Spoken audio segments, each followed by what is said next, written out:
Politics za Kenya saa hizi zinakaa kama mchongoano ya primary school. Mnakumbuka hizo mchongoano? Ati yo umekonda unakaa kama waya ya stima. Umenona unatoshana kama drum ya changa.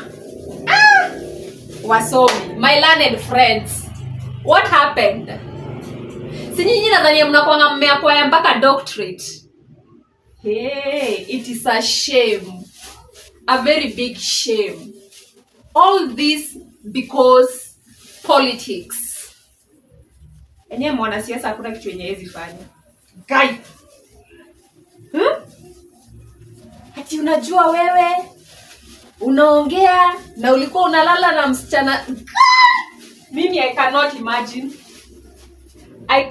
imagine a president talking like that.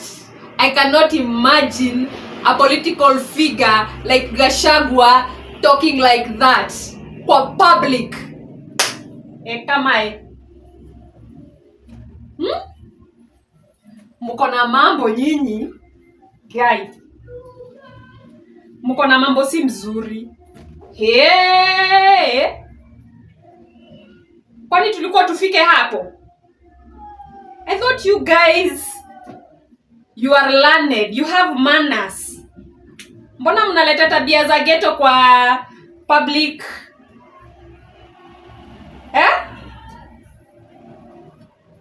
Tabia za ugeto mnaleta kwa public kwa nini? Kwa national televisions? Do you know how many people are watching you? Unajua nyinyi si kama sisi. Sawa? Nyinyi sio kama sisi na sisi sio kama nyinyi. Guy. Na to make the matters worse,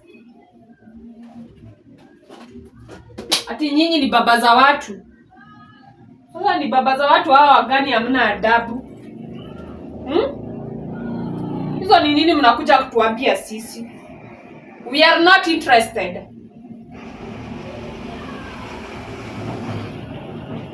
Hatutaki kujua mwenye alilala na nani, na mwenye amenona na mwenye amekonda. Anywho. Nani umechukua kura? Umechukua kura nani?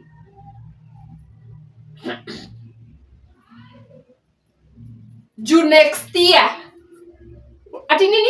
Next what? Next year. Kumera. Season 3, episode 2.